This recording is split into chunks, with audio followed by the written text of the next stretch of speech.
Welcome to the workshop Transforming Mobility Through People First Model, hosted by Startup Ki Pathsala and powered by Bengal Entrepreneurs Ecosystem. I'm audible, I believe, right? Can somebody say whether I'm audible or not? Yes, Tanyadi, Yes, you are you very are. much audible. Okay.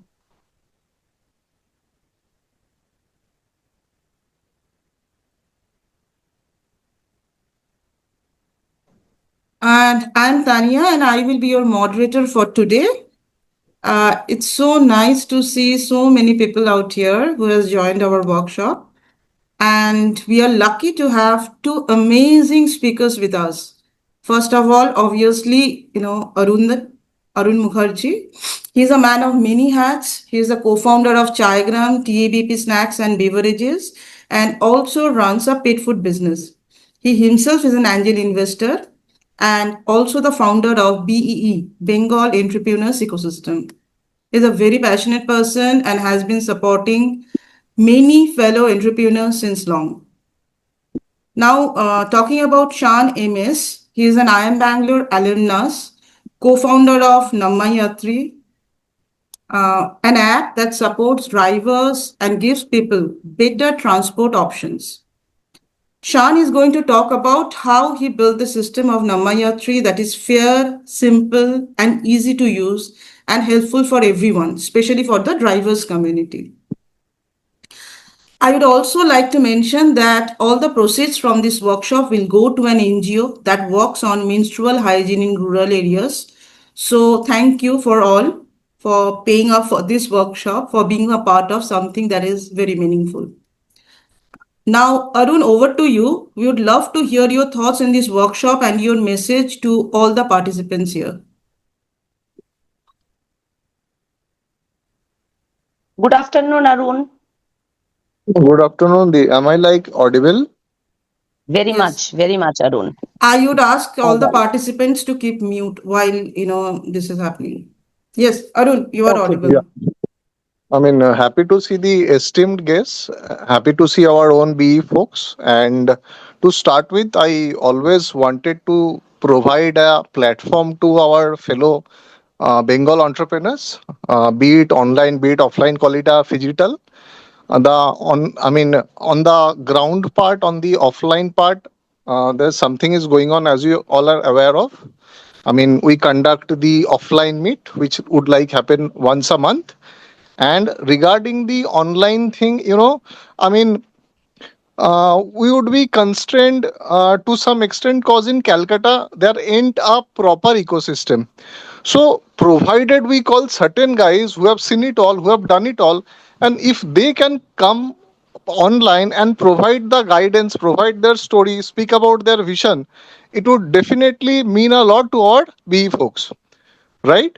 So that's what the intent of this Pathsala is. And I'm so happy to see that on a busy Sunday afternoon, 25 odd guys have gathered and we are here to make a start.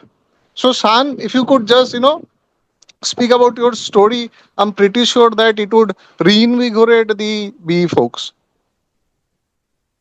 Sure. Well, thanks everyone.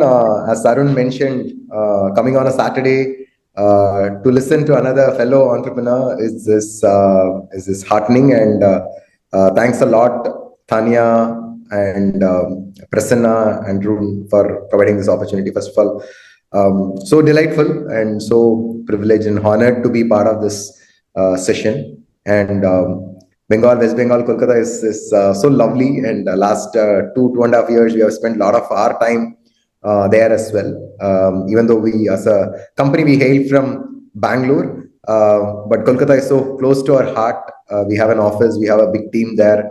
We're trying our level best to see how we can be of value to the people of Kolkata and Bengal. Maybe a little bit about me. Born in a small town in south of Tamil Nadu. Parents were very strict teachers, but thankfully, thanks to their guidance, was doing decently okay on academics. Always wanted to do something bigger, ambitious, inspirational. But I had my own challenges in terms of coming from a smaller town background, how to get into a large college, etc. But once I moved into Chennai, did my undergrad, worked in a tech company. Exposure definitely helped, and there are wonderful mentors, well-wishers who have enabled me to probably aim bigger. Went to B school along with Prasanna and Tanya as well, and has been in some sort of tech and startups for the last 10, 12 years. Overall has to around close to 20 years of experience, and that diversity of experience definitely helped me as well. But today we are going to talk about something which is very close to my heart, something we believe can become the future for markets like India and maybe globally as well. We're going to talk about how we can build a model where we are putting people at the center of everything that we are doing. We happen to be in mobility sector, mobility or transportation sector, but whatever we are trying to, I'm trying to share as a story of what we have done. The idea is to make this usable for you. There will be some sort of a takeaways from the other fellow entrepreneurs and fellow companies. Typically, startups and entrepreneurship is very hard, right? There is no standard template. People usually have to discover their own self of okay, what they are calling is, where the market potential is, and what is the unsolved problem that need to be solved. So in that sense, it's a discovery journey for everyone. Use whatever I'm saying as a inputs to your own discovery process, your own learning, rather than as something that needs to be just templatized, etc. So maybe let's before I start, maybe anyone wants to, if you want to have anything specific to be covered in the workshop, please put it in the chat window. I will be happy to kind of quickly go through them and then probably address them during the conversation. I want it to be more of a two-way conversation rather than a lecture, because all of us have done a lot of lectures in our college days, and we all know how well we sleep in lectures. So I want it to be a practical story of Yatri Sathi. I don't want to call Namma Yatri, it's Yatri Sathi, which is a lot more relevant to the local people, and it's a movement. All right. So you can put in your questions, be it around the business, be it around myself, be it around the startup journey, or any kind of questions that you have. Please put it in the chat window. I'm happy to kind of answer them through the call as well. So that, okay, mobility. I think in the mornings when you are about to go to office, or if you have to go to college or whatever, the kind of anxiety, the kind of struggle that all of us go through. So I think mobility in India with such a large population, with crumbling infrastructure, it's not easy. On top of it, people are not well paid, people are price conscious. So these technology platforms which said that okay, will come and solve the problems for people and drivers, I'm calling the likes of Uber, Ola, whatever, InDrive, Rapido, etc. They started charging very high commission and became a very closed platform. When I say closed platform, they are not very transparent. People couldn't completely trust them. On what basis are they fixing the price?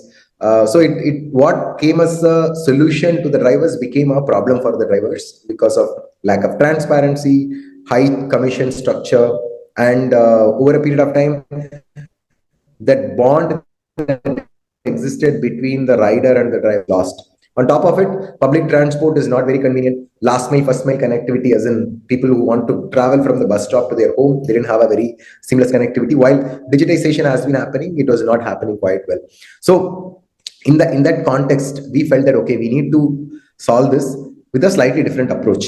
So there is this exponential trend of AI and tech. All of you guys would have heard about the current realistic hype. I would say it's not a pure hype. Unlike other technology trends, AI is here for real, and that hype is all well called for. So AI and automation on one side is growing at a neck-breaking speed. These are like exponential trends, right? Software is really eating the world, as they call it. On the other side, the true service providers like drivers, right, are left behind. If there is no way we are able to bring both technology and the people together, there is going to be a lot of digital divide and a lot of friction between the two. You would have seen like people revolting against technology, right? You would have seen people feeling that okay, they are not having freedom, flexibility in whatever that they have been doing. So the balance of building technology with a lot of empathy is what understanding others better, living the life of what other people will do is very, very important. So can the tech enable these people, empower these people, make them part of the overall growth rather than tech coming and then trying to overpower things as well. Being a techie myself, a computer science guy, and last 20 years I've been seen how technology and capital and large corporates can completely engulf people versus, okay, how can this technology become a true enabler and empowering technology is the thing. In this, with this kind of a vision, we felt that, okay, can we build a mobility model which puts people at the center, which is completely community driven as well. And there are lessons that we had on the in the journey as well. First is like, okay, this is a lessons I think are universal lessons. I think anybody can use them when we are building your own startup, wanting to scale your own startup, etc. First is to maximize value creation. What is startup? A startup is going to create value, and can you do more with less? Okay, it's easy to kind of give discounts, offers, or spend a lot on marketing, or deploy a lot of people, but startups is always about, can you do more with less, right? Instead of 1,000 people team, can you do it with 5 people team? And in the process, if you're able to create value for your stakeholders, could be customers, could be society, could be community. So always first think about, okay, how can I add value? Where can I create value? Creating value is doing more with less, or doing creating value out of nothing also, as they say, right? Creating value out of nothing. Example, things like, okay, if you're writing a beautiful poem, you are making so many people listen to that. If you're writing a song, if you're writing a doing a music, or if you are writing a code, if you're writing a program, that can actually benefit a lot of people, right? With few lines of code, you can create the impact for a lot of people as well. So in our core belief, and what we realized is that if you are anchoring solidly on maximizing the value for people involved, you can lay a strong foundation. And second thing is, people have a lot of potential. Many people have known potential. A lot of people don't have the visibility of what their potential is. There are a lot of hidden potential within people. Can we create a platform where you can create a 10x magic and enable people to discover their hidden potential? Like, for example, in our case, right, there are so many drivers are there. Can we identify an opportunity for them to uncover their hidden potential? Or let's say there are employees who are there, people who are joining as interns, right, fresh out of college. Can we make them build the best software possible, right? So those are the levers to enable people to create 10x magic. When people are creating 10x magic by understanding themselves better and focusing on the right problem, etc., you can create a lot of value as well. Third, taking big courageous move is important. It's also important that you are taking it in the right direction as well. So typically, courageous move would mean that there is going to be a lot of uncertainty. You don't know where you are going as well. But if you are courageous and go and ask about what is the right direction, right direction is anchored on some of the things that we spoke about: maximizing value creation, enabling people for 10x magic.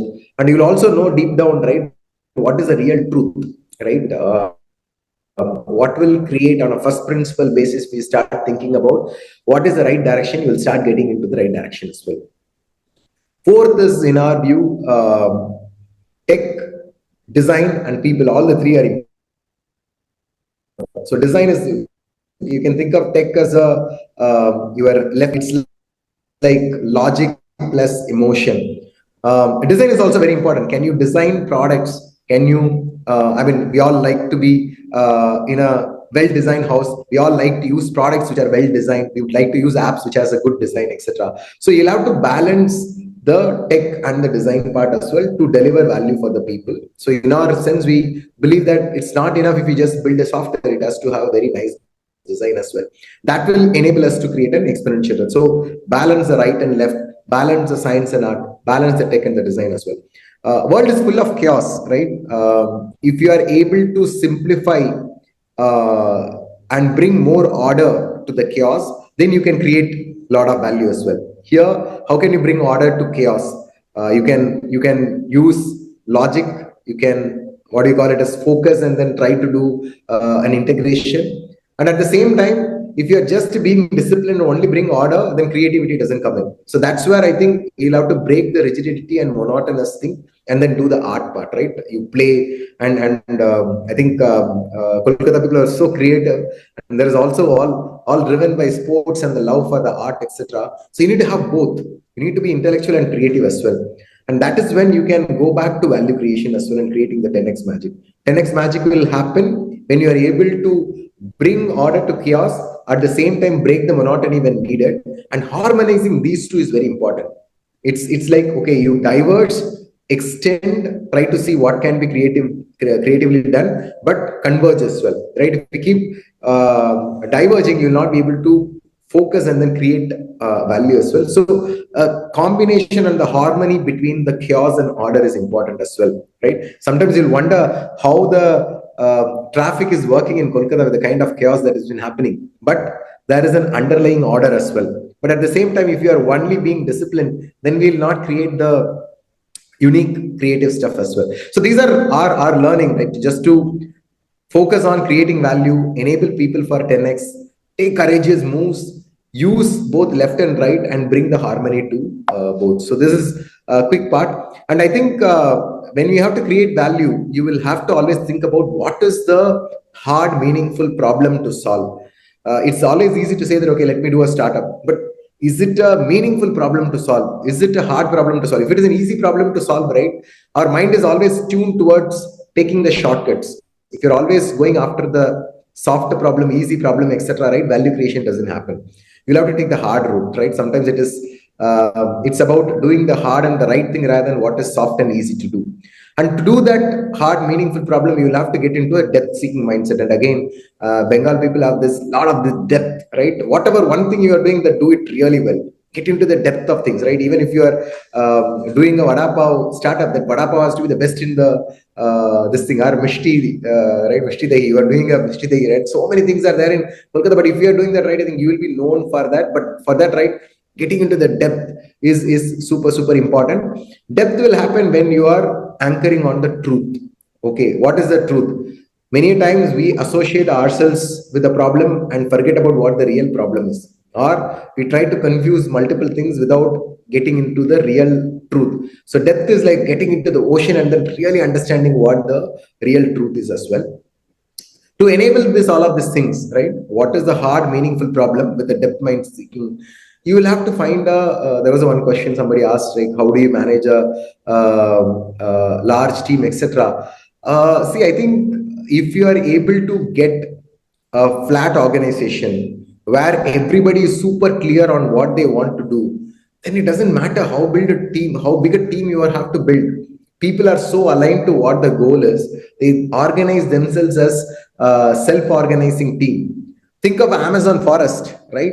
So many different varieties of animals are there. There's so much of biodiversity there. Nobody is thinking about who is the head and who is managing, how they are managing, how things are running smoothly. But we all know that it is all running smoothly, right?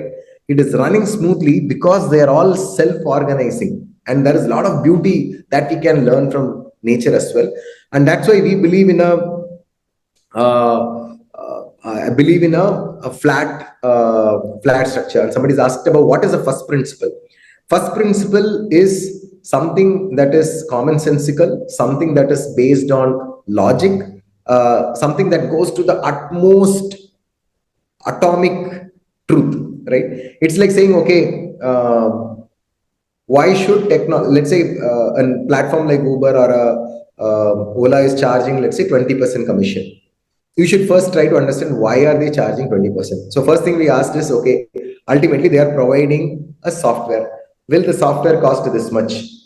A driver is driving for 12, 14 hours a day, and why should he be paid only 80% and why should technology be paid 20%? Technology is ultimately only bits and pieces that's running. So you're asking, why should it cost that much? Okay, technologically, if to run a ride-hailing company like this, you need a technology, you need operations, you need marketing. Okay, marketing is costing 10%, operation is costing 5%, technology is costing 5%. Can I run a model in which I can completely eliminate the marketing? Can I run a model in which operations cost is just 1%? Can I run a technology which is just 2%? This is like first principles. You are going to the atomic level and understanding what the truth is and then trying to do this. It's like, I think Elon Musk explains this first principle very beautifully when he's asked the question of why are rockets expensive, so expensive, right? Running a rocket is so expensive because nobody can reuse it, right? So he goes into the first principle, okay, how can rockets be reused? And then he asks, okay, what are the raw materials that are used in a particular car or a mobility part? And if this is the cost of all the raw materials, then it should not cost this much. So these are like first principles question.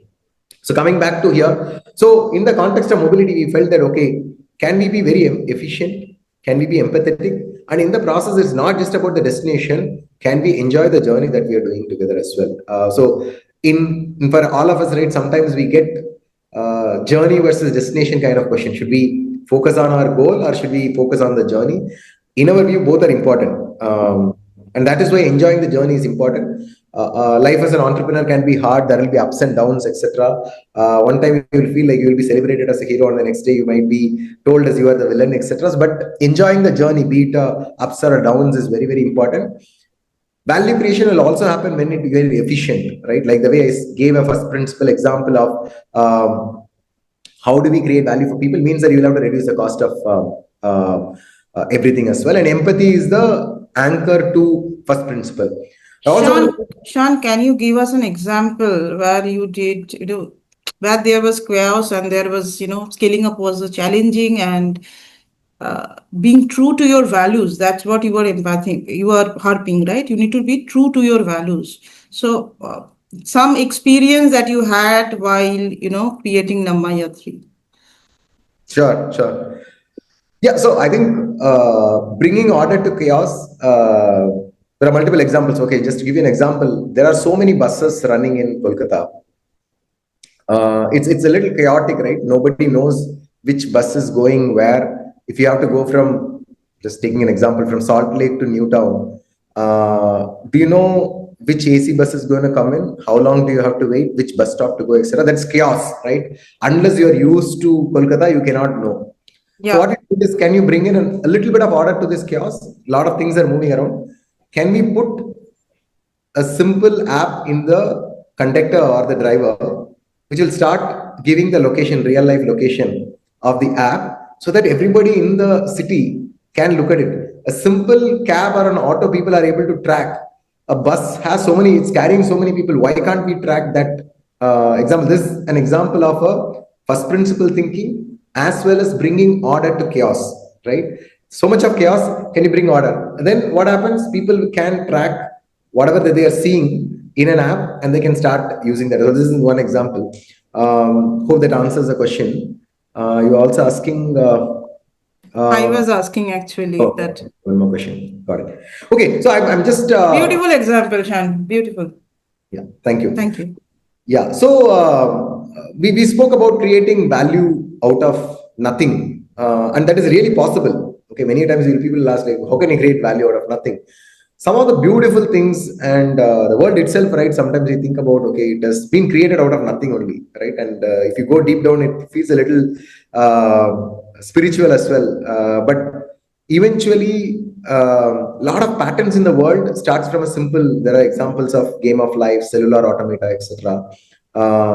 And a single drop of water in a glass can have as many atoms as the entire water drops in the ocean. Okay, that is the power of, you can actually create that kind of a value as well. Sorry. Yeah. So the guiding principles, if you have to create a lot of value, take the hard problems and solve them, is one, you will have to go evolutionary. You will end up disrupting. I'm not saying you'll not disrupt. Are you able to see the screen? Or?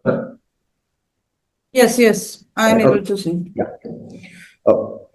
Go evolutionary, because when you are disrupting the system without bringing in harmony, sometimes it can be hard. There will be disruption at the right time.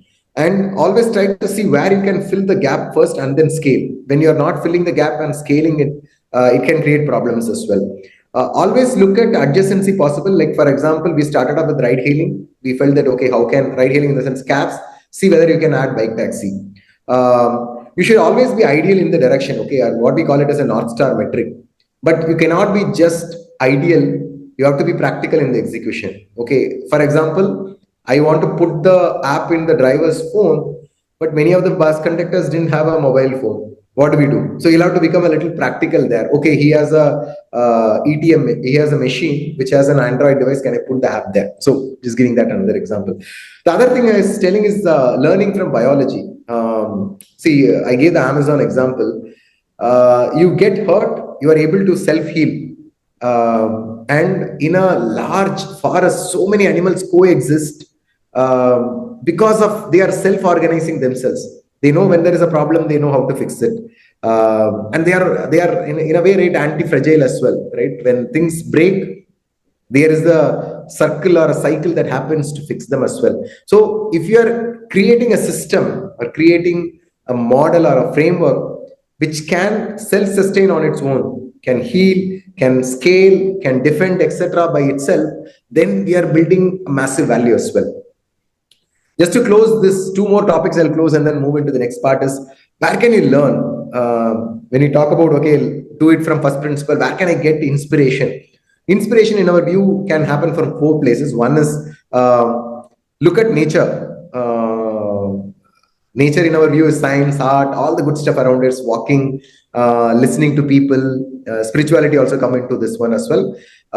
We call it as a shape of nature. With nature, you can learn a lot of things. Next is the shape of domain. Domain is like whatever business that you are in. You are in a fintech, education, payments, whatever business that you are in. Listen to that, right? Where and for example, there will be apps there will be offline businesses there. What is truly happening in this business, right? That we call it as a domain. Third is the theory. Theory is deep conceptual clarity, right? Whatever we would have studied as physics, chemistry, or programming, algorithms, etc. These are foundational elements on which things are built as well. So theory will also give us a lot of inspiration as well. Like for example, for every action there is an opposite and equal reaction. Those kind of theory as well. The last is implementation. This is the power of this is phenomenal, and a lot of people, true great leaders, are learning by implementation. What do? They just jump into the water, try to do it by themselves, get hands-on, and then through that, right, they will discover, oh, when I'm doing this, I'm realizing that this is a problem. When you're driving constantly, you realize that, okay, the accelerator has to be in a certain way, or the certain parts of the seat has to be certain this way, etc. So to get inspirations, you can look at four places. Just to summarize, look at nature, look at your own business domain where you are in, go back to theory, go back to the fundamentals, and then if all of these things is hard, just get into it and then try doing it. When you're doing it, you will probably find something interesting. And just to last conceptual learning is the society is evolving from being a individualistic society to a collectivistic society. For example, I feel Bengal is an example of a collectivistic society where we all come together as families, spend time together, etc. Whereas Western culture is a lot more individualistic, right? They talk about, okay, technology, innovation, do a lot of hard work, earn a lot of money, and then start spending in it, right? Increasingly, if you look at it, right, world is moving towards a collectivistic society. There is nothing like a right or wrong. Individually, society keeps moving between individualistic to collectivistic and individualistic. And we believe the future has to be integral to all of these things. It is not like Gen Zs are a lot more community driven. Let's say the millennials are a lot more individualistic in their thinking. But the future has to integrate both of the things. So we believe that integral means, let's say, bringing Samaj, Sarkar, Bazar, right? What we call it as a government, society, and as well as business have to come together. You'll be able to add a lot of value if you're able to integrate seemingly contradictory, seemingly difficult phases to be in. So that I think let's go to the business now. I think we power India's. Here is one question, Shan. How easy or tough is to hire, train, and deploy the skilled manpower from broader challenges that you have faced? Would you like to take up this question now or at the end? Yeah, see, I think first, there's nothing like something is easy or tough. You will have to figure out what is the unique ikigai or a unique proposition that you are offering to people when they have to work in your company. Why should they work in a company? They have so many other companies to work. If you have to figure out, okay, this is why they will have to work here because of so and so reasons, then hiring becomes easier. So usually it's look at the destination and then work backwards on that. And training also, right? If you're able to set up a system, that's why learning from the biology, right?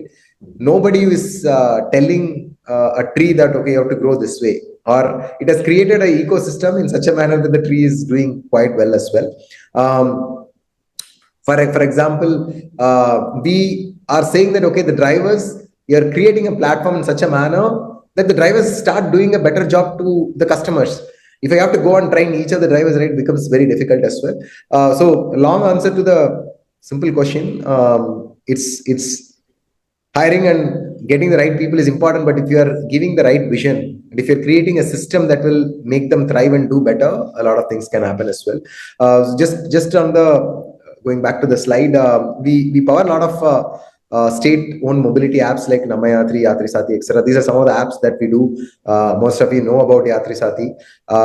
We are a technology partner to governments and community. In Namma Yatri in Karnataka and Tamil Nadu, it's not a government partnership, we do it directly, but we strongly believe in Samaj, Sarkar, Bazar coming together and solving meaningful problems. Maybe I'll play this video for you to get a sense of that.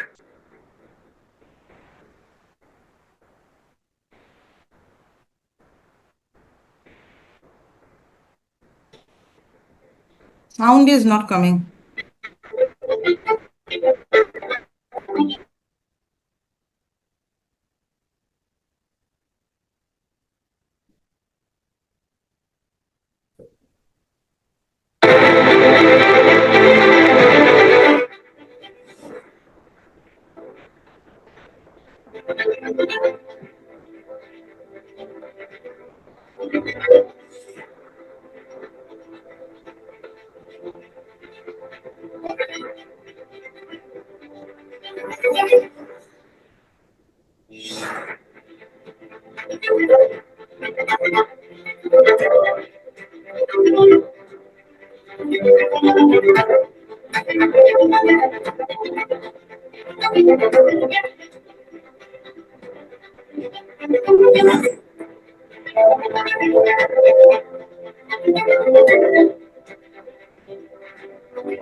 Okay, thank you for taking time. The idea is to kind of create value.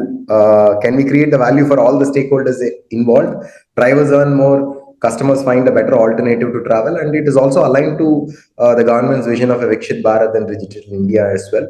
I spoke about integrating all of them. Yatri Sathi, all of you guys know, it's owned by government, operated by us for the first time. We solved some hard, meaningful problems as well, like digitizing Howrah station was not easy, or a Shielda station and some of the stations that we have to spend time. And the airport, improving the experience of people. Community took leveraging the power of the people is very important as well. Like drivers themselves took a lot of ownership in terms of branding the product. You will see a good number of taxis in the city being branded as Yatri Sathi. And a lot of community branding was also happening. People liked the fact that, okay, it is their own app and it happened. And we also play to some of our strength, right? You can't spend a lot of money on marketing, but government has certain white spaces or niche areas like let's say the zoo was can be digitized, right? Or some of the Nico parks of the world, etc. You can digitize them as well. So we kind of went and did that as well. So that's the end of brief presentations. I'm happy to kind of take questions from everyone. Shan, I've got a temperamental question. Yeah, go on.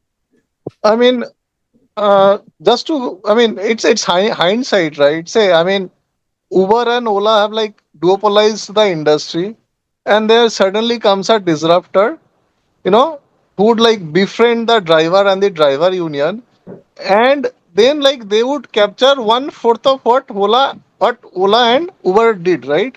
So I mean, one needs to be nuts to have that vision, because there are like certain guys who are giants in their own rights, who are deeply funded, and someone knowing that probably, I'm talking about the Namma Yatri, story for the uninitiated. So Namma Yatri started years after Ola and Uber almost duopolized the industry. So Namma Yatri came knowing that probably they are not going to make much money by charging a fixed subscription to the drivers, be it the auto rickshaw pullers, be it the cab pullers. So how do you ascertain that okay, I need to hit this scale and probably then after I'm not going to make money from my core product but from a byproduct which could be lending because they can have like working capital issues. So unless and until I attain a certain scale alongside the data, how do I even dare to hit that industry? Yeah. Loaded question. I'll try to answer. But one is one is like going back to, can you create more value by with less?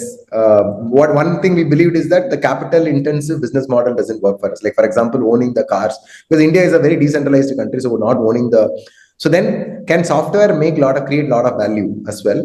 For that, I think the true example and inspiration came from UPI. UPI gave, and we have been at the forefront of UPI, working with Nandan Nilekani and Pramod Verma, and India has that example of making things work at a very large scale at a very low price as well. UPI was a better experience than Visa and MasterCard, but almost free, right? That you are able to do it by focusing on foundational elements and working on the scale as well. And again, we give this credit to India Stack iSpirit team, which is also at the forefront of a lot of India specific innovations as well. But I think what we realized is that maybe the 20% doesn't make sense as a commission. You can operate at a much lower margin. If you have to operate at a much lower margin, then again you can't spend a lot on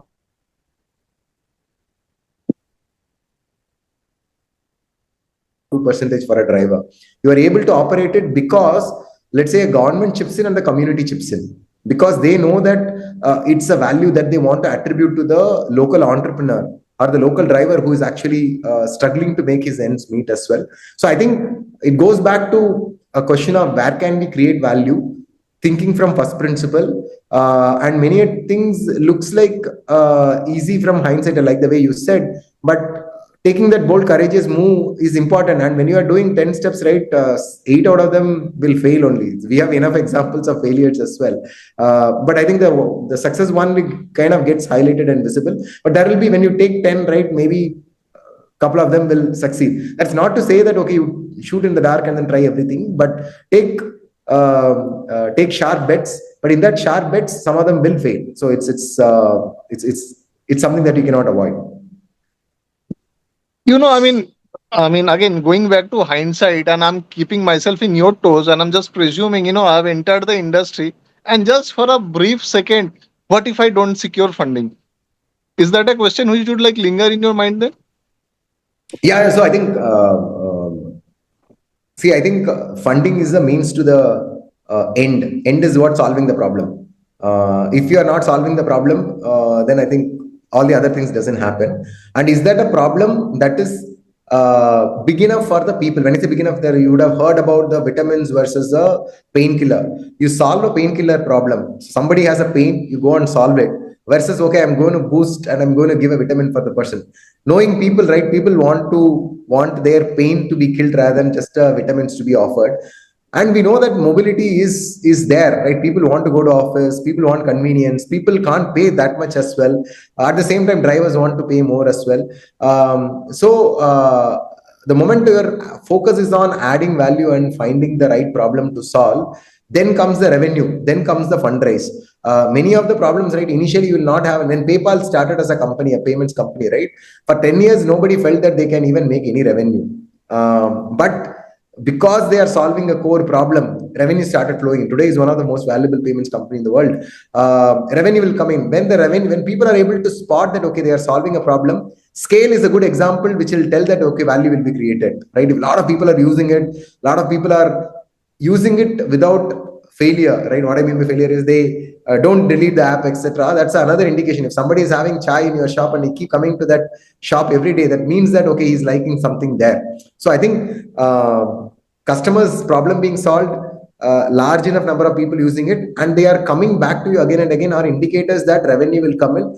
When there is an indication of revenue usage, fundraising will come in as well. Fundraising as well, right? I think typically don't build the businesses for investors. build the businesses for your customers. If you are focusing on the right problem, sir, I know sometimes, right, investors have this mentality of, okay, right now this is the trend, I'll go and invest in these kind of startups, etc. But at the same time, a lot of investors are able to see through what the real passion and the real problem that people are trying to solve as well, right? I think the simple tips, Tanya asked me to talk about fundraising as well. I would say, like, first, you think deeply about what problem that you are wanting to solve. What are you passionate about? For can you invest your next 10, 20, 30 years in this problem? Because big startups are not built for a couple of years and then exit. If you have that passion, and okay, irrespective of the ups and downs, whether funding is coming or not, I will be able to be put up, is a good strategy. Second thing is, from day one, think about sustainability of the model, right? If funding doesn't come in, how would I be able to do? Can I sustain for 18 to 36 months is the next idea that you'll have to do. Sometimes you may not have to burn a lot of money. It is about being at the problem for a long enough time. Like, for example, before Bangalore Namma Yatri came in, it's close to 3 years we were lingering with the problem, right? How to solve this, right? Before Namma Yatri became popular, it's 3 years. A lot of people would have given up. The very fact that you are staying on the Correct. problem would means that you can do that. The last and the final thing is, there needs to be a distribution strategy. What I mean by distribution strategy is, how are we going to sell it, right? Who is going to bat for it, fight for it? A large enough problem, unsolved problem, where there is a sustainable business model where you are solving through a product, and a good distribution model. If this is there, investors will come in. I mean, obviously there will be timing is also important as well. Are you able to time it right? Right now, if you are an AI startup, you will get easily funded. If you are a mobility startup, it might be difficult right now. Or a SaaS company right now, it might be 5 years back. SaaS companies are the darling for the investors. So the investor cycles up and will come and go. But if you are anchored on the truth, I think you will be able to do a better job as well. There is one question that Ashish has asked. Arun, should we take it up? Yeah, sure. Yeah. How can we update our Ashish? Why don't you speak up, and then we will take Shangita's question. Yeah, thank you. Hi, Arun. Hello. तो मेरा question ये था कि customers का mindset जो एक already unorganised market में है चीजों को खरीदने का, उसको हम लोग अनऑर्गेनाइज्ड मार्केट से, लोकल मार्केट से कैसे हम लोग शिफ्ट कर सकते हैं एक ऑर्गेनाइज्ड ई कॉम प्लेटफॉर्म में, जैसे लिशियस ने किया. जैसे मीट, चिकन, ये सब तो हम लोगों का है कि हम लोग मार्केट जाके खरीदते हैं, घर वाले लोगों का है कि मार्केट जाके खरीदते हैं, पसंद करेंगे. बट लिशियस आया, एक अच्छा अच्छे तरीके से डिस्प्ले करके आज लिशियस एक बड़ा कंपनी बन गया है. तो वो माइंडसेट कैसे चेंज कर सकते हैं हम लोग कस्टमर का? So you can't change anybody's mindset. Okay, first of all, if you have a wife or a girlfriend, or if you have a boyfriend or a husband, can you change their mindset? No, you can't even change your own mindset. So nobody's mindset anybody can change. But go into the depth of what problem are they finding. Okay, it's like, for example, what Lishia's example, a great example that you said. The problem is that people find it difficult to buy quality meat. You will have to go there, you will have to stand there, etc. People want to simplify things in their life. Okay, so from an unorganized to an organized is not about changing the consumer's mindset. It is about figuring out what problem that you are going to solve for them. In the case of meat, there are a lot of quality issues, a lot of time being wasted, hygiene issues are there, etc. So quick commerce is another example, right? I think how they are alluring users with a little bit of discounts, etc. But beyond that, I think it's a convenience. People are a little lazy, right? They just don't want to kind of walk and then do that as well. So again goes back to what pain point are you going to solve for what category of users. Then mindset will be changing towards what is easy for people also. It's not always like, okay, if you are thinking it of selling, it's hard. If you are thinking it of as buying, then it is easy. Think in terms of always buying, right? What do I need to do to make people buy easy? Thank you. Shangita, you can Yes, unmute. Tanya ji. Yeah. Thank you so much. Okay, Shan, here Dr. Sangeeta Jha. So I have two questions. One is from your slide, is break rigidity and sales order. Okay? Okay, that was the title. So now let me tell you what I work for. I work for menstruation hygiene, education and rights. Since last more than 1 lakh years in India, this has not been proposed, neither been addressed, talked or solved. So now I introduced a sanitary napkin brand which is Khushi, which is actually a low cost product for the market. But I have some other project also that is different. But my question is about this Khushi registered trademark sanitary napkin. So now what we are seeing breaking from your slides, breaking rigidity and sales order. We stopped since last 3 years. We stopped giving sanitary napkins pack of Khushi in the distribution channel with zero credit. We tell our distributor and everyone that whatever the minimum 5,000, 10,000 product you want to, or you can buy from factory cost and sell it.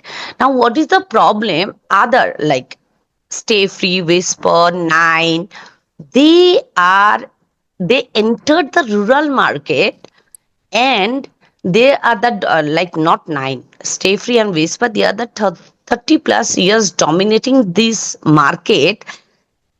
But it's like they are giving in credit. Why we cannot give in credit? Our product range, product quality is 3 plus higher than them, and if not, at least 10 or 15 rupees lower than that. How do I break this rigidity and sales order? Because I have seen when I started the business that one or two credit distributor or distribution channel, they eat up the entire year or 12 months of your profitability or even capital. So how do you address this, Shan? Credit versus market potential. Yeah, I mean, I think there is no simple or a direct answer. I mean, definitely you would have spent a lot of time understanding. Need your guidance. No, understanding this space, the customer, what problem that you're trying to solve for them, etc. And as you rightly said, the incumbents would have spent a lot of marketing dollars and this thing. But I think you would have started this with some core insight. Core insight is, I like the way you said, right? Okay, the product has to be better at a lower price or whatever. Like that, I think you'll have to go back. Are you going to leverage the product, or the product, if it is different, if you're offering more value at a lower price, then right, I think word of mouth should start kicking in. Or are you going to use the power of people and the community, right? Will the product scale because of the community and the people, etc.? Okay, Shan, there lies my second question of you from your side slide itself, that is building block sides, efficiency, empathy, and cost effectiveness. Trust me, Shan, we build our product, sanitary napkin, on the basis of efficiency. Our product are really we can establish or show that to anyone. It is efficient, or quality wise it is better. Empathy, we have like I cannot tell you the empathy we have. I think Tanya and Prabhada, they are supporting our NGOs. And cost effectiveness, everything is better. But again, the only problem in the distribution channel is credit line. Every distribution channel, they want a credit line. How do I solve this, Shan, or address this? Shangita, probably this session won't be enough to, come out with a solution. But Might this be is a good Tanya. problem. This is a good problem to look into it. No, I guess I've got a better answer, because Yes. Please, yeah. Shan. And No, thank you, Arunda, Shangita, Tanya Di. Yes. Hi Didi, it's Arun. Yeah. Uh, Tell me. so the commonality between your business and mine is, so it's TABP Snacks and Beverages, right? My first company. Yes. Yes. So we also sell the juice and beverages to the guys who are at the bottom of the strata or at the bottom of the pyramid, Right, right? Arun. So the labor class, the guys who would be having wages of say 200, $300 per day. Right. And we closed this year with say around 105 crores of revenues, and not even one paisa would be in credit, right? And we Please, sell. this magic trick I want to know. How? There's no magic trick. The thing is like, say, I mean, again, I'm keeping myself in your toes. I'm into Yes, your please. business. And now Okay. I would need to make my distribution work because this is an offline model, right? And since we are Yes. talking about rural folks, we can keep the online part aside. So the first thing would be to approach the retailer. You should Okay. understand that retailer, right? So most rural folks would be very very friendly with their with the nearest retailer which sells, say it could be a grocery store, it could be a napkin store, whatever, because in True. that part True. of the world it's the relationship which works, it's the bond which works. So you would need to figure out a way to provide superior margin to the retailer guy, which a Strafi or a competitive peer may be offering. Say in case of ours, we compete with Coke and Pepsi. So whatever Coke and Pepsi we are offering like 2x. Only after you like motivate and incentivize the last mile guys who could be your brand ambassador, then and there only your model would work. Except not. So find a way to make your cost of production pretty cheap, or be the one who could be the cheapest cost producer. It could be on scale, it could be on volumes, it could be say frugal, smart innovation. Once you have found that way, talk to the retailer or ask your sales guys to communicate with the retailer, provide him the margin, and you would find better days are slowly coming in your junction. Thank you so much, Arun. Shan, you want to add something to Arun's, because I have written down what Arun said. Ma'am, I'm happy to have a separate chat on this one. I think there are some similarities on whenever you are fighting against Even I the think power. this is so specific. Even Yeah. since last 1 lakh years, this has been unsolved, untalked matter, and I'm So happy.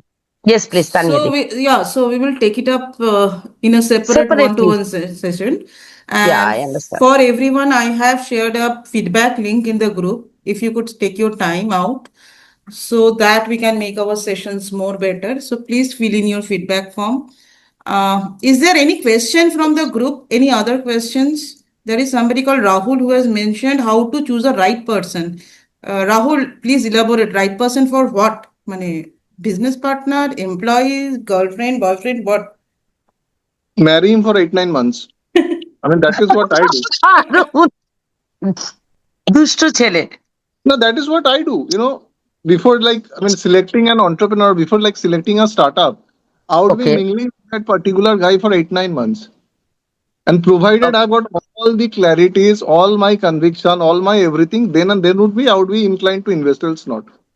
No, Rahul's Very smart. question is Very very smart. pointed. How to choose the right employees for your organization? Rahul, there are big. This is a big question. Even conglomerates, MNCs, everybody is still struggling to figure out. Shan, if you can throw some light, how you built up the employee base for Namma Yatri, how you chose the right partners, in the starting years at least.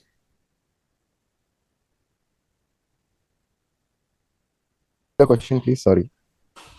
Shan, the question is how you can choose, how you choose the right employees for your organization, especially the starting years, which are so Yeah, I think critical. I think having your what to say uh, the values and the goals clearly is helpful usually if you're able to kind of clearly articulate what your core values is, what your core vision is, then naturally people at one level it's like a matching process, right? A certain kind of employees will fit in better in a certain kind of setup.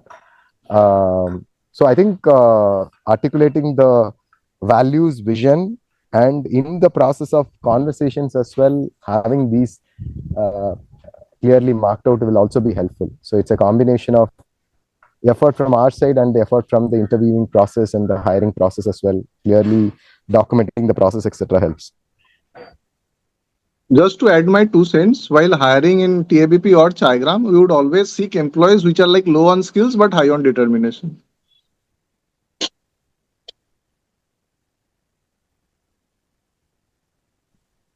Nice suggestion, Arun. Thank you for that. Rahul, you are on mute actually. So there is no more questions here. Anybody wants to ask any question, please unmute and say. Ashish, you have any questions today? Not really. We Okay. guys are very, very shy. No. No this is not the fact. जो question था मैंने तो वो पूछा ही, और last session में भी जो आपने क्वेश्चंस के आंसर मिला था मुझे, दैट रियली हेल्प। एक क्वेश्चन है थोड़ा, I think out of this topic होगा, बट उसमें आप शायद एक हेल्प कर पाएंगे। For example, we are dealing in a new category जिसको हम लोग शिफ्ट कर रहे हैं अनऑर्गेनाइज टू ऑर्गेनाइज मार्केट में। फॉर एग्जाम्पल, अगर हम इन्वेस्टर्स के पास जाएंगे अगर अपना फाइनेंशियल मॉडल लेके, दे आर आस्किंग कि आपने जो ये टैम सैम सॉम निकाला है, ये टारगेटेड मार्केट इतना इतना बड़ा दिखा रहे हैं, तो दे आर आस्किंग कि इसका सोर्स कहाँ है। तो एक होता है कि अनऑर्गेनाइज ऑर्गेनाइज कोई चीज है तो उसका सोर्स एक रिलायबल डेटा से मिल जाता है, गवर्नमेंट डेटा से मिल जाता है, बट कोई अगर अनऑर्गेनाइज चीज है उसका हम वो सोर्स कहाँ से प्रोवाइड करेंगे। बट डीप डाउन हम लोग उस बिजनेस में है तो वी कैन प्रिडिक्ट कि इतना हो सकता है, बट वो वैलिड सोर्स हम कहाँ से दिखाएंगे on paper. See, first of all, if an investor is asking a lot about TAM and all that stuff, itself is an indication that okay, the investor is not fully understanding. So, startups are based on disruption, right? Typically, the early stage of the startup, nobody can actually predict what the target market is, what the size of the market is, etc. Usually, you can have a proxy, right? Anyone who wants to travel will be a potential target market for this, right? So, in this case, anyone who is using a particular category of users is a potential target for it. Like if somebody has to say what is the target for chat gpt, nobody would have understood back then. Till the product is well defined, right, nobody would understand. Same thing for a lot of disruptive startups as well. Having said that, there are, if you are bringing in more innovation to an existing category, then the category consumption will be an indicator. But usually what also happens is that when the disruption or the innovation happens, the size of the market expands as well. So I think in a nutshell, how many people are facing this problem and how deep the problem is are the right indicators rather than looking at market size and all this stuff. Arun, would you like to add something onto this question, please? So Ashish caters to the, I mean, Ashish almost caters to everyone, right? Because it's the puja samagris and all. Yeah, puja samagri and wedding. So Bengali, Yeah, I Marwari, mean, and Bihari wedding. community. So As wedding of now. itself is like a 25 lakh crore industry. It's the biggest unorganized industry ever, right? Yeah. So I mean, if someone is asking a TAM to that, I mean, you know, chances are that, I mean, you have landed up on crackheads. So avoid your surroundings. Okay, तो अरुण दा, वही चीज हो रहा है कि हम अगर सोर्स के हिसाब से अगर जाए तो it become a time of $130 billion, और उसका फिर टैम और सॉम निकालेंगे तो it will around 4 to 5 billion. तो उसको फिर हम लोग कैसे करके उसको एक्सेप्ट करें या फिर उसको बोलना कि आपको कितना चाहिए, उतना ही है। See, I know, अनुदा अगर आपको बोलेंगे तो फिर कैसा लगेगा ये चीज? बहुत बार बोला यार। I have, like, we have met over 208 VCs and they are saying कि how can you do that? तो इसका आंसर क्या है? So their question is like, how do you sell 17 crore juice bottles a year? What to answer? How? मतलब कैसे बताऊं? I don't have an answer to that. So there are certain answers, you know, which are probably based upon common sense. If you're lacking one, I would rather ignore you. So, Arun, I think we need to now end the session. Thank you everyone again. Shan, Arunda, Shongita, Ashish, every participants for joining this session. Oh, you are in the auto, Shan. I believe you are not driving. For everybody, there was a big ET article on Shan where he actually drove the auto and to take customer feedback. So that Tanya হ্যাঁ di, hmm Shan is the driving man of our community. yes yes he is a driving man true true true আচ্ছা, আমার একটাই কথা বলার আছে। হ্যাঁ, তানিয়াদি এমন একজন পাগলকে এনেছে যে ওলা এন্ড উবার এর মধ্যে কম্পিটিশন নিয়ে নিয়েছে। 8-9 বছর পরে এসে গুগল ব্লুম অ্যান্টলারকে মানে ব্যাকার হিসেবে পেয়েছে। অলমোস্ট 1100-1200 কোটি টাকা ড্রাইভারদের আর্নিং বাড়িয়ে দিয়েছে, যেখানে ওলা উবার 25% চার্জ করা, ইনি 25 টাকা চার্জ করেন। তো এমনি একজন পার্সোনালিটিকে সামনে পেয়ে যদি আমরা কোয়েশ্চেন না জিজ্ঞাসা করতে পারি, আমাদের এটা লস। তো no matter how silly it sounds, but please speak up. হয়তো পরের বার চান্সই পাবে না। Exactly Arun, I raise my hand in your support. আর একটা কথা বলি, পাগল অথবা ক্রেজি না হলে এন্টারপ্রেনার হওয়া যায় না অরুণ। ওটাই আমার তার মানে আফসোস, যে লোকে কোয়েশ্চেন কেন করছে না, কারণ এমনি মানুষের সান্নিধ্য প্রত্যেকদিন পাওয়াটা সম্ভব নয়। আরে তুই আছিস বলে ভাই, বাকি সবাই ভয়ে কোয়েশ্চেন আচ্ছা করছে না, by the বোঝ। by the by the way Shan is not able to understand any of our R chit তাই chat জন্যই তো বলছি, তাই জন্যই আমি আরেকটু we use understand. Bengali No, language. no, I was able to last 1.5 years of spending some time See, Shan, in Sati. I think I understand some parts of. the only Kannada I understand is enjoy Mari. Rohit has asked a question. What's the best way to design for long-term user engagement? Rohit, please, can you give yes. some background to this? Yes, Yeah, just explain what you mean by that, this question. that's right. Hmm. मेरा question है कि मैं best way to design और long term user मतलब user engagement website जैसे लोग visit करते हैं उस पे जाते हैं तो वहाँ पे वो किस तरह से मतलब प्रोडक्ट्स जैसे मैं हमने डाल रखा है ना तो वो देखते हैं, कुछ लोग आते हैं, कुछ देखते हैं तो वापस चले जाते हैं। मतलब ऐसा क्या कर सकते हैं हम लोग designing and products and all सब, और इसके ऊपर वो लोग जाए देखे, कम से कम इस चीज को समझे कि हाँ क्या चीज है नहीं है। इसलिए क्वेश्चन थोड़ा ये So है, how मतलब design to, and also. so let me yes, rephrase it, how to bring in more customer stickiness, right? Yes, So that they come back together.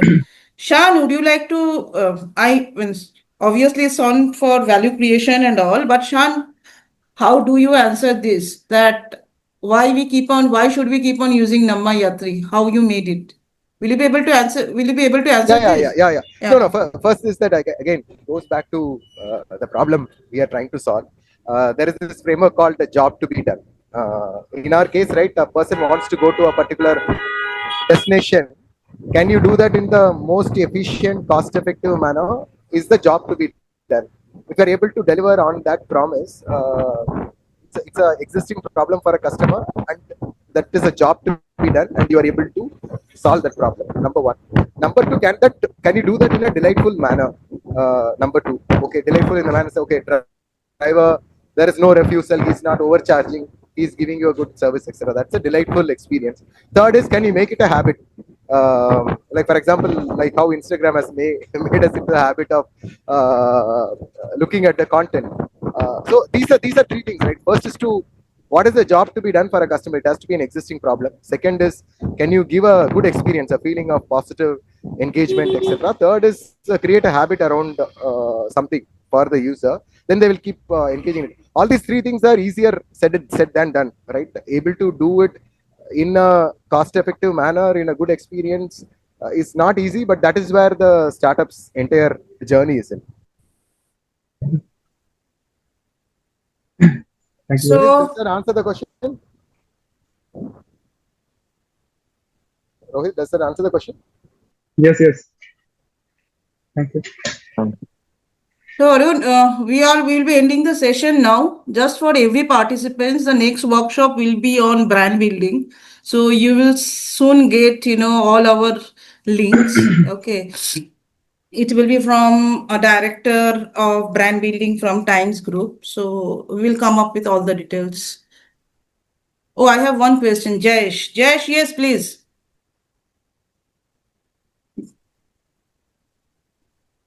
Good afternoon everyone guys. Ma'am मुझे ये पूछना था कि अभी हम इस company का logistic खुद संभाल रहे हैं जितना इस इनिशियल स्टेज में, आगे चल के जब ये बिजनेस को हम एक्सपैंड करेंगे तो मैम जो नए एजेंट्स को हम लाएंगे, एम्प्लॉयज को लाएंगे, उन सब के साथ फिर कैसे उस चीज को आगे बढ़ाना चाहिए हमें?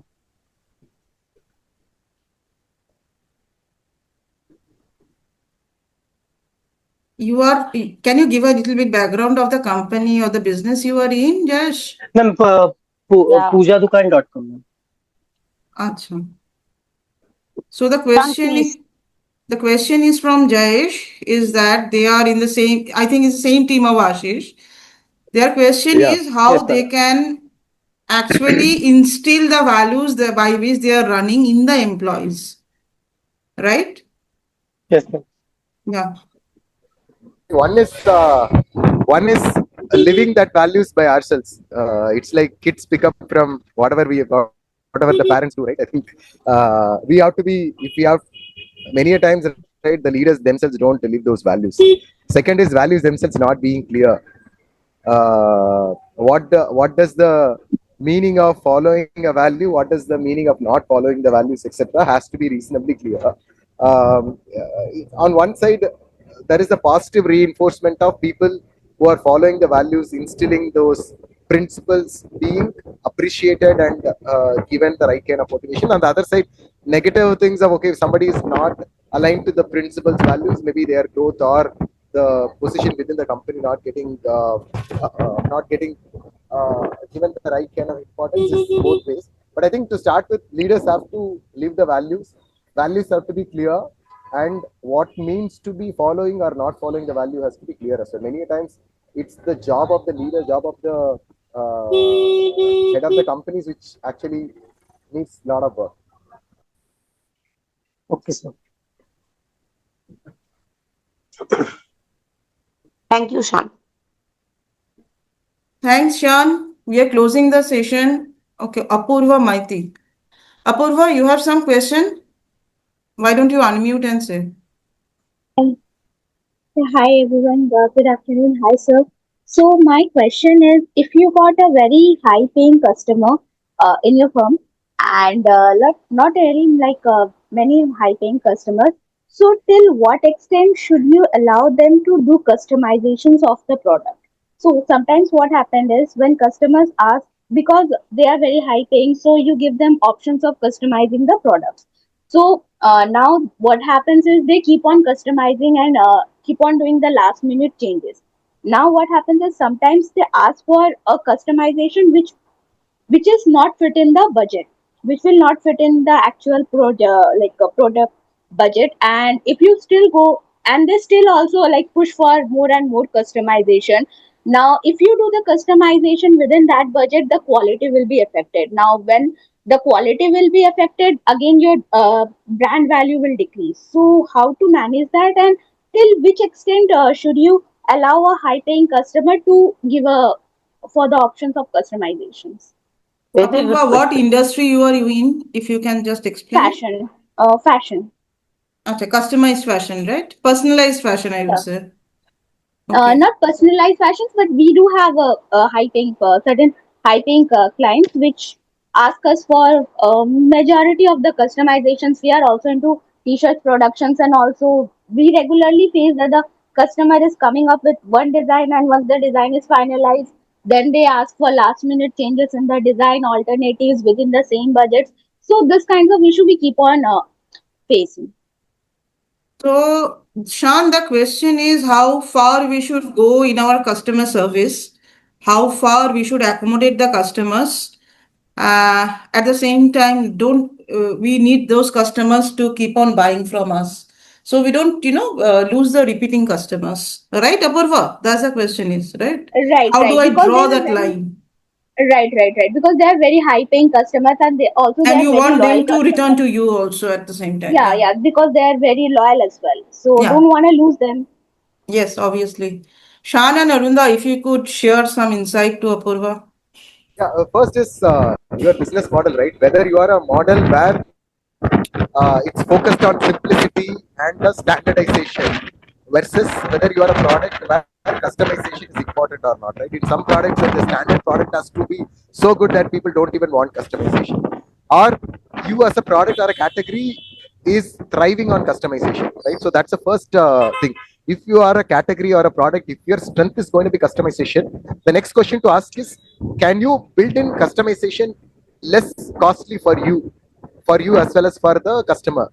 Like for example, can you make the changes in your process or the product in such a manner that, like let's say 99 varieties of dosa, it will say 99 variety, but it is not that level of customization, right? Or let's say a pizza has so many toppings, but ultimately the core thing is the same as well. Customization simple, like for example 500 merchants just pay helps to customize the payment page. Everything is standardized into a certain template and a module. So whenever there is a customization needed, can you build systems, frameworks, models so that customization is simpler? Then there is the other level of, okay, the only reason people are going to pay a premium is because of customization. Then I think your differentiation is customization. There I think we'll have to figure out what is the right model. See, I think how much customization can we allow is a business decision or a business model decision that you will have to decide. uh, to what extent are the customers willing to pay a premium.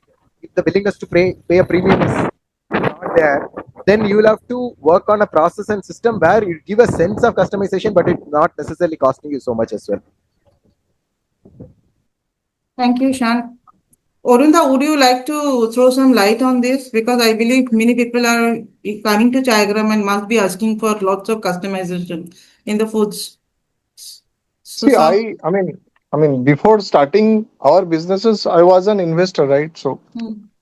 I mean, in a company which I'm seeking to invest, if customization is the priority, if customization is the moat, if customization is the USP, and if I am in that entrepreneur's shoes, I in certain ways I'm creating, you know, entry barriers for my competitors, right? So that's one way to look at it. And provided, you know, I went to into certain dialogues with my vendors, and I could sense, I could see a foresight that in near future I could funnel the client. I can bring in much higher revenues where I can charge my margin. I would be happy to, have a tiny loss. I would be happy to absorb a tiny loss. Presuming that in near future I would be mining these clients to a higher multiple, and through that virtue I would be making my own money. Okay. Because she's in an industry which is definitely hyper competitive. I've got certain idols, where I went into dialogues, and I could sense that to crack certain industries you would need certain modes, and once such modes gets created, it would be very very difficult for your competitors to penetrate. And if you could like satisfy your client, they won't be onboarding other vendors. They would only be channelizing their energy through you, and they would be providing you higher orders in due course. So what I gather from this too is that Apurva, that that is, if that is the USP that you are be having. So let's keep that USP and look at the processes, vendors, and all. How can you simplify it so that cost escalation doesn't happen? At the same time, you can actually serve your customers too. I can just cite a small story, one liner one, Yes, yes, which I please. learned from one of my idols and entrepreneurial idols. So, that certain entrepreneur, he has got lot of clients. So a certain big client, if that client would approach him for an order, say, provide me 100 quantities at $10, he would say, you give me 1,000 quantity order and I'm going to supply you at $9. Okay. It's all about scale. Once you scale, the economics of scale, the bargaining power would always come to your end. And as soon as you get the scale, magic happen. So play on scale, attain volumes, and you would see the cost of production that you are having, you could negate that, or you could come superior to that by 15-20%. So take the example of a company called Maruti, right? So Maruti is a massive company worth lakhs of crores. It's a PSU. I would know certain vendors of Maruti who I'm friends with, and they would say that, Maruti would say, I would give you certain volumes. This is my rate. It's your duty to crack it. And then those certain vendors, they would be bargaining with their vendors. So that is how they would be able to crack it. And once they attain volumes, as I said, magic would happen. So be it Namma Yatri, be it Chaigram, be it your own Luxi, it's the same. Just attain volumes and things would happen for you. In Namma Yatri, I mean, they charge zero commission, say a subscription fee. In Chaigram, people would be charging $200 for a biryani, would be providing the same at 75. There's absolutely no difference. Just resonate. It's all about what problem you are solving. It's all about how you are valuing your customers, and provided they can sense that value, they would be your loyalist for life. True. That's it from my side. Okay. Thanks, Arun. So thank you guys, for being here. So we are closing the session. Thank Thank you you. so much, sir.